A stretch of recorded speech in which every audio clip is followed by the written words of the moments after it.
beleza, Sim, quem tá afim tá. Quem você se identifica ali. Se identifica. Eu lembro que a gente, num papo de tatame ali, você estava falando que acho que o lugar que mais te impactou foi a Índia, é isso mesmo? Isso, mestre. Por quê, cara? Qual é a... Não, a Índia foi um lugar muito esquisito, assim, ó. É muito fora, ele é muito fora de qualquer coisa. Então, assim, primeiro que eu já achei que eu já tava meio casca grossa de viagem, assim, né? Falei, não, vou pra Índia. Você já tinha viajado bastante Já. antes de ir pra Índia? Já. Mas não tava. Então, assim, quando eu cheguei na Índia, os 3 primeiros dias eu fiquei, o que eu tô fazendo aqui? É loucura total. Mas do quê, assim? Tipo, tem muita gente. Que nem se a gente ficar aqui e ficar quieto, a gente não vai ouvir barulho. Uhum. Na Índia, não. 24 horas por dia é buzina, gritaria, sino de vaca na rua, assim. Loucura total. É Assim, mesmo, não dá. cara. É o caos. Caos. Sério, é caos. Caos total. Então, quando eu fui pra lá, esses 3 primeiros dias de adaptação, eu fiquei, sério, me questionando. Eu falei, por que eu vim pra cá, sabe? Porque tem todo esse lado místico. Do Nepal, então... Mas assim, a civilização... Tibete, né? Tibete, essas coisas todas. Fala, nossa, que loucura. Loucura, muita gente e tal.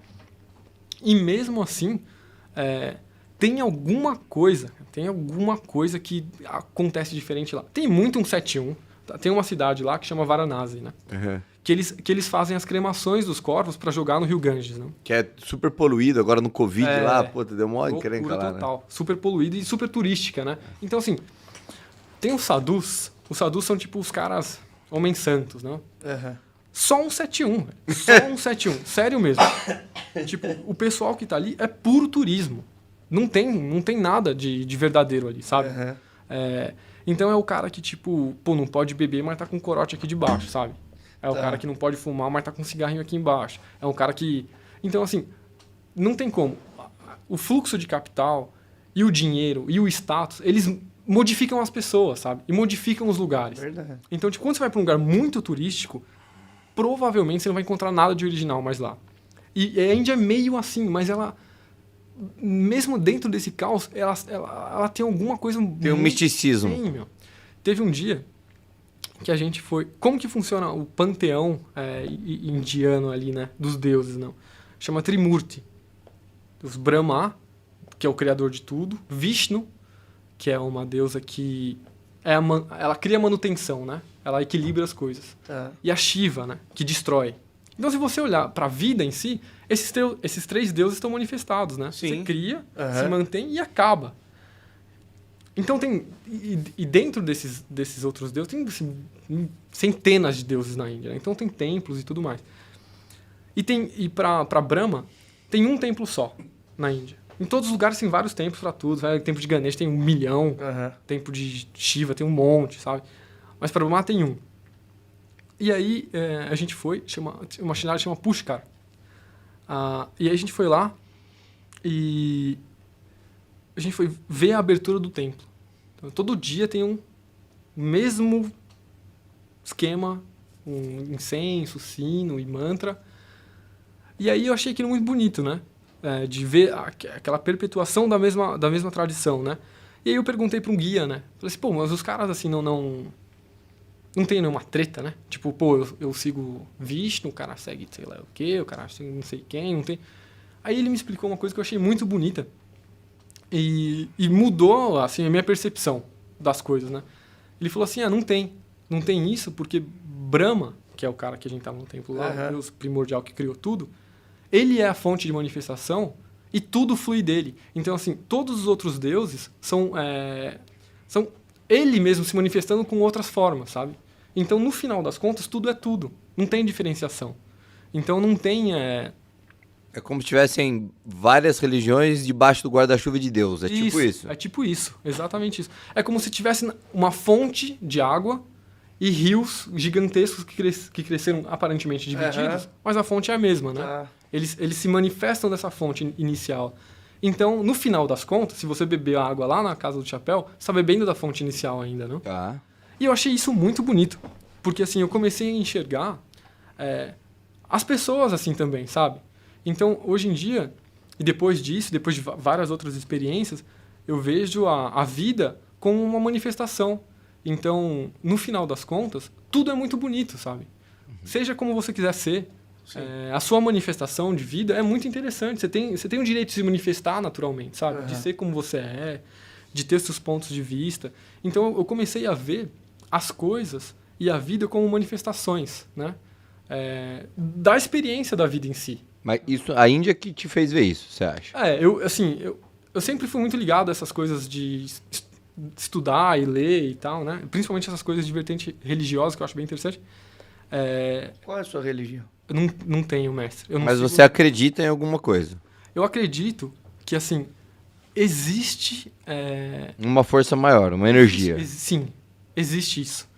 E eu acho que, assim, a minha filosofia de vida, mais ou menos, né? Ela é baseada que, assim, essa energia, essa coisa, ela tá dentro da gente já. Não existe algo externo, né? Todo esse processo que a gente tem aqui na experiência da vida é um processo de, no meu ponto de vista, de autoconhecimento. Então, assim, de se reconectar com essa coisa que já existe dentro de nós. Então, quando eu vejo essas vertentes, não, ou essas ideias que assim, procuram uma coisa muito distante de você, tem que ir lá na casa do chapéu para entender. Eu acho que ela causa mais trauma pra gente colocar um monte de dificuldade, sendo que talvez esteja tudo dentro da gente, sabe? Mas você acha que não existe, por exemplo, uma força inteligente? Um criador inteligente? Porque assim, o que acho que me faz acreditar em Deus? É a perfeição das coisas. Por exemplo, você tem um urso polar branco na neve. Como é que a lua mexe com a maré? Parece que é tudo tão calculado, cara. É tudo tão perfeito, assim, que parece que tem que ter uma mente brilhante por trás disso, sabe? Pra mim não é... Não aconteceu sozinho. Não é só energia. Pra mim, fala, não, peraí, tem que ter um cálculo aqui. Você vê o cara viajando através das estrelas, você vê uma mulher dando a luz assim, cara, é muito detalhe pra não ter sido arquitetado, sabe? Eu não sei se, de repente não, provavelmente as religiões, elas alteram tudo, trazem muito pro seu... assim, muito pro seu dogma ali, pra tirar alguma vantagem em cima das coisas, mas, cara, tem que ter uma força inteligente, porque assim, você viajando mesmo, você deve ter visto coisas ali, que você fala, cara, isso aqui, quem criou isso aqui, né, é um gênio, né? E você acha que existe uma força inteligente, ou você acredita em energia? Eu acho que existe uma inteligência, mas eu acho que é uma inteligência meio que mental. Eu não sei explicar isso direito, tá? Não, nem eu. Não, é só Se a gente olhar tudo o que tem à nossa volta, absolutamente qualquer coisa que existe à nossa volta, ela está criada fisicamente hoje, mas o processo inicial de criação foi mental.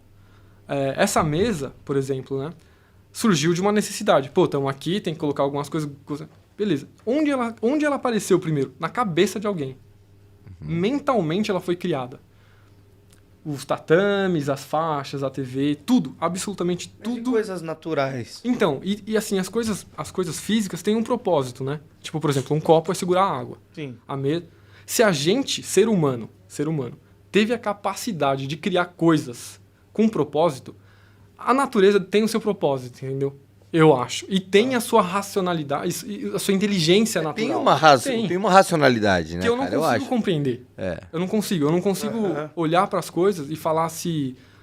Eu achei essa é a resposta.